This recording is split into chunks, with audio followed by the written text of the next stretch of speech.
नमस्ते मित्रों, श्री सत्यसाई लक्ष्मी मोहन विद्यालय से गामित प्रज्ञा एस आप सबका हार्दिक स्वागत करती हूँ। कक्षा 8 विषय हिंदी, इकाई 5 दोहे। कवि है संत कबीर, रहीम और तुलसीदास। साहित्य प्रकार है दोहे। तो बच्चों, आज हम संत कबीर, संत रहीम जी और तुलसीदास के दोहे के बारे में समझेंगे। बच्चों, आज हम हिंदी विषय के अंदर देखेंगे इकाई नंबर 5, जिसका नाम है दोहे। कवि है संत कबीर, रहीम जी और तुलसीदास और साहित्य प्रकार है दोहे। तो बच्चों, संतों की वाणी सभी भारतीय भाषाओं में मिलती है। हिंदी में भी अनेक संतों की रचनाएं आज भी लोकप्रिय है। इस पाठ में कबीर, रहीम और तुलसीदास के दोहे दिए गए हैं और ये सभी दोहे सरल और शिक्षाप्रद है। तो अब हम देखते हैं कि प्रस्तुत दोहों में कबीर, रहीम, तुलसी ने बहुत सारी जीवनोपयोगी बातें बताई है।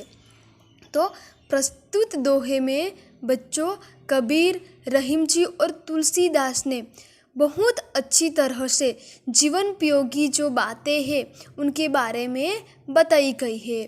प्रस्तुत दोहों में दान प्रियता, संतोष, समानता, अच्छी संगति की महत्ता, विनम्रता, परिश्रम, प्रेम आदि जीवन मूल्यों को निर्देशित किया गया है। और प्रस्तुत दोहों में संत कबीर जी, रहीम जी और तुलसीदास ने दान प्रियता, संतोष, समानता, अच्छी संगति की महत्ता, विनम्रता, परिश्रम और प्रेम आदि जो जीवन मूल्य है उनके बारे में हमें यहाँ पर समझाया गया है।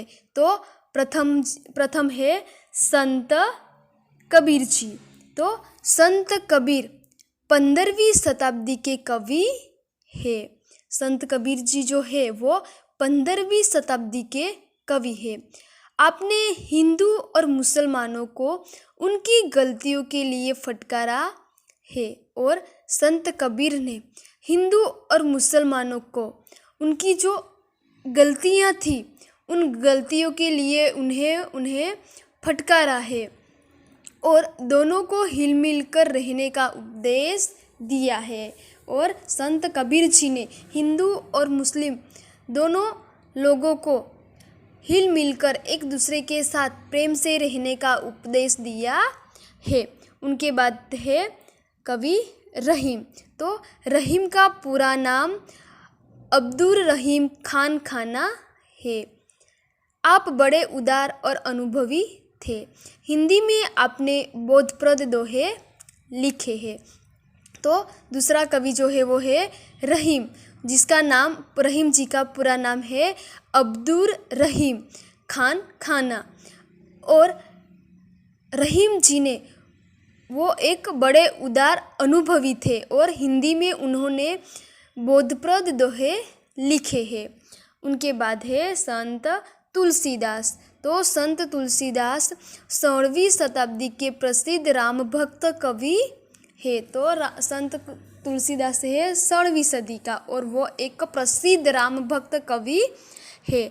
आपने रामचरितमानस नाम प्रसिद्ध ग्रंथ लिखा है और संत तुलसीदास ने रामचरित नाम का जो एक प्रसिद्ध ग्रंथ है उनकी रचना संत तुलसीदास ने ही की है। तो बच्चों, अब हम संत कबीर जी ने जो दोहे दिए हुए हैं उन दोहे के बारे में समझेंगे। बच्चों, तो अब हम संत कबीर जी का प्रथम दोहे को समझेंगे। साईं इतना दीजिए जामे कुटुम्ब समाई, मैं भी भूखा ना रहूं साधु न भूखा जाई। बच्चों, यहाँ पर शब्दार्थ है साईं। साईं का मतलब है भगवान, ईश्वर। जामे शब्द का मतलब है जिसमें। कुटुंब शब्द का मतलब है कुटुंब, परिवार। समय शब्दों का मतलब है पालन पोषण हो सके। तो बच्चों, इस प्रथम दोहे में कवि कबीर जी भगवान से क्या प्रार्थना करता है कि हे प्रभु, हे भगवान, मुझे बस इतना ही अन्न और धन दीजिए जिससे मेरे परिवार का निर्वाह हो जाए। न मैं भूखा रहूं और न कोई साधु फकीर मेरे दरवाजे से भूखा लौटे। तो विद्यार्थी मित्रों, कवि પ્રભુને શું વિનંતી કરે છે કે હે પ્રભુ, મને ફક્ત એટલું જ અન્ન અને ધન આપજો જેનાથી મારા કુટુંબનો નિર્વાહ થઈ શકે, હું ભૂખ્ય ન રહું અને જે કોઈ સાધુ કે ફકીર મારા ઘરે મારા દરવાજે આવે એ કદી ભૂખ્યો પાછો ન ફરે। તો बच्चों, कबीर जी की सीख है कि हम आवश्यकता से अधिक पाने की इच्छा न रखें और कबीर जी जो है वो संग्रह करना उचित नहीं समझते। वे भगवान से इतना ही अन्न और धन मांगते हैं जितना उनके परिवार के निर्वाह के लिए आवश्यक है। उनके परिवार में कोई भूखा न रहे और उनके घर के दरवाजे पर आया हुआ कोई साधु और फकीर भी भूखा न जाए। कबीर इससे अधिक पाने की इच्छा नहीं करते हैं। तो बच्चों, प्रथम पंक्ति में कबीर जी संग्रह करना उचित नहीं समझते हैं और वो भगवान से सिर्फ इतना ही मांगता है कि जिनसे उनका परिवार का निर्वाह हो सके और उनके परिवार में कोई भूखा न रहे और उनके दरवाजे पे आए हुए साधु और फकीर भी कभी भूखा न चाहिए, इतना ही कबीर जी मांगते हैं। बच्चों, दूसरी पंक्ति है, बिना विचारे जो करे छो पाछो पछताई, काम बिगाड़े आपनो जग में होत हंसाई। बच्चों, पाछे का मतलब है बाद में, जग का मतलब है संसार, दुनिया, हंसाई का मतलब है हंसी, मजाक। तो दूसरी पंक्ति में कबीर जी क्या कहता है कि जो व्यक्ति बिना सोचे समझे काम करता है वो बाद में पछताता है। वो अपना काम तो बिगाड़ता ही है, साथ साथ दुनिया में उसकी हंसी भी उड़ाई जाती है। तो શું કહે છે કબીર जी કે જે વ્યક્તિ વિચાર્યા વગર કામ કરે છે તે પાછળથી પસ્તાય છે અને પોતાનું કામ તો બગાડે જ છે પણ સાથે સાથે દુનિયામાં તેની મજાક પણ ઉડાવાય છે। तो बच्चों, कबीर जी हमें सीख देते हैं कि